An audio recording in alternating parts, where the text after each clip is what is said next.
雪夜之下的真相，赵今麦与宋威龙不再能被遮住的光。露天场地被布置成雪夜盛景，冰冷的空气与落下的仿真雪彼此交叠，红毯从远处延伸，像是一条通往真相的路。灯光照在散落的玫瑰花瓣上，每一片都像玻璃一样锋利。那种氛围明明该是热闹，却偏偏带着令人不敢大声呼吸的压迫感。赵今麦踩着38厘米的超高跟出现的那一刻，弹幕炸了。白色礼服贴身利落，肩线锋锐，礼服围摆在雪面上拖出一道光。他每一步都稳得像走在舞台中央的舞者，让人几乎忘记他脚下是常人不敢尝试的高度。镜头不断推进，越来越多人意识到，那不是秀，那是在告诉所有曾经看低他的人，他经历过的风雨已经让他学会站稳。宋威龙则是另一种风景，白色西装干净克制，扣到最上面的领口代表着一种收敛的锋芒。他看似冷静，但眉眼里藏着压抑过情绪后的沉稳。他出现后没有第一时间摆造型，而是下意识寻找赵今麦的方向。当两人牵起手的那一刻，全网直接沸腾。这不是庆功宴，这是婚礼预演吧？你俩要是不公开，我真的要报警催婚了。谁能想到，这两个人1年前还在争议里挣扎，如今却走在最亮的地方，让人不看都难。鲜少有人愿意回忆他们最狼狈的时候。那时宋威龙刚从被冷藏的泥沼里爬出来，活动上他像一块被拧过的钢板，表情僵硬，动作克制，连呼吸都显得小心翼翼。粉丝说他像 AI 自动生成的人物，听着夸张，但却扎心的准确。而赵今麦那边压力更隐形，国民闺女的光环让她被推到聚光灯中央，但光越亮，影子越大。她被造谣，被炒资源，被质疑演技。有人说她倒贴，有人说她的形象单一，还有人盯着宣传照挑刺，说像路边摊拍的。他们各自陷在泥潭里，一个想冲却被压，一个努力却被误解。没人相信他们的合作能翻盘，更没人认为他们会成为现象级。但现实永远喜欢在最意想不到的地方打脸。庆功宴上发生了一个足以写进两人职业史的小瞬间。赵今麦长裙的围摆被风轻轻卷起，她脚下的38厘米高跟晃了一下，全场倒吸一口凉气。就在那一秒，宋威龙像被电击一样，直接蹲地，伸手稳托，动作快到直播镜头都没跟上，但那种熟悉感却绝不是第一次。赵今麦微微低头，手落在他胸口，声音轻得像只对他说：“你瘦了。”那不是营业，那是经历过低谷的人彼此最真实的心疼。那一刻，他们的距离近得不像合作，而像同行多年、一起扛过难挨时光的同行者。没人会忘记他们在宣传初期的窘迫。目标热度被定在26000，宣传物料少得可怜，有些甚至是从剧照里硬抠出来的。预算有限到工作人员自己都开玩笑说，我们发一条文案都要斟酌半天，生怕浪费。但偏偏就是这样穷到响叮当的宣发，演变成最强反差。庆功宴现场，剧中雪夜、玫瑰、红毯全部1:1还原，连象征意义极强的怀表也被复刻。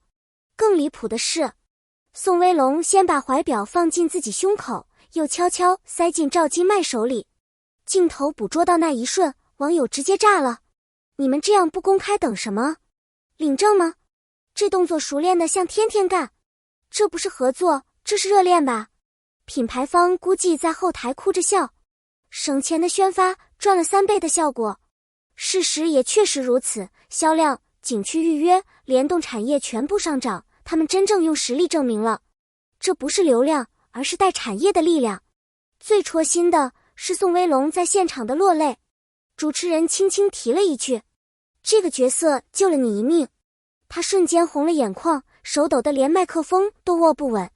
后来粉丝扒出他最低谷的那段时间，整整8个月无戏拍，住在800元1个月的地下室，靠泡面撑日子。拍雪夜戏时，在39摄氏度穿羽绒服3天3夜，连中3次暑。他不是不红，是被现实反复往泥里按。那一滴泪，是挺过绝望后的本能反应。播音腔，零下淋雨，雨不退缩。别看赵今麦温柔，其实骨子里硬得像刀锋。为了角色，他生生把东北腔练成标准播音腔。为了语戏，他在零下温度穿薄礼服拍了一整晚。第二天嗓子几乎失声，却还轻描淡写。没关系，我要体验角色怎么承受。这不是作秀，这是职业精神。他不用喊努力，就能让人看见实力。第一次合作时的绅士手被嘲笑 AI， 但现在的他们，他搂他的腰，自然的像呼吸。他在舞台上靠着他低声说话，他在人群里下意识牵住他的手，他在合唱时点脚轻咬他耳边。这些不是演出来的，是控制不住的。观众的心脏被狠狠撞了一下，这氛围也太真了，我不磕都对不起我的眼睛。这不是 CP， 是现实情侣吧？镜头骗不了人，尤其是这种温度。菜单彩蛋，西瓜糖与敦地剂携带。庆功宴菜单上写着雪夜射击，光伏之恋，光之誓约，特制甜品。甜品台摆着西瓜糖，剧中的象征物。但最让全网炸裂的是有人拍到宋威龙蹲下为赵今麦系鞋带，在雪地上，在直播镜头下，在所有人面前，那姿态像一个长期在他身边了解他护着他的人。网友瞬间笑疯，这是演艺圈第一堂难得课。我现在就祝福你们百年好合。这不是庆功宴，这是求婚彩排吧？细节不会撒谎，这就是他们最真实的关系温度。这不是普通爆款，而是现象级的证明。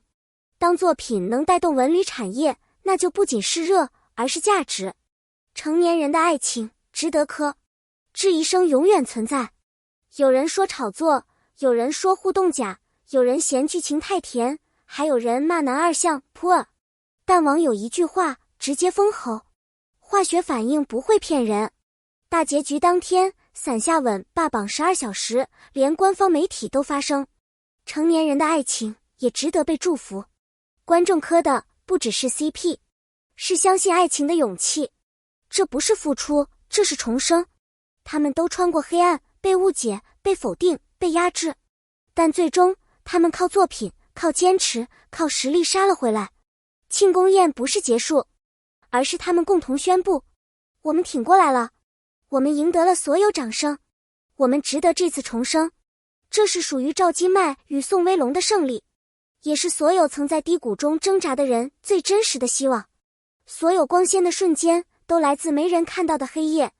他们的故事告诉我们，你现在咬牙坚持的痛，终有一天会成为照亮你前路的光。如果你读到了这里，希望你也能把这份力量带走，不必怕被质疑，不必怕迷路，只要脚下不停，就会走向属于你的光亮。感谢你的观看，如果你喜欢这样真实有力量的故事，欢迎在评论区留下你的想法，也别忘了点个赞，点个关注。你的每一次互动，都是我继续写下去的最大动力。我们下次见。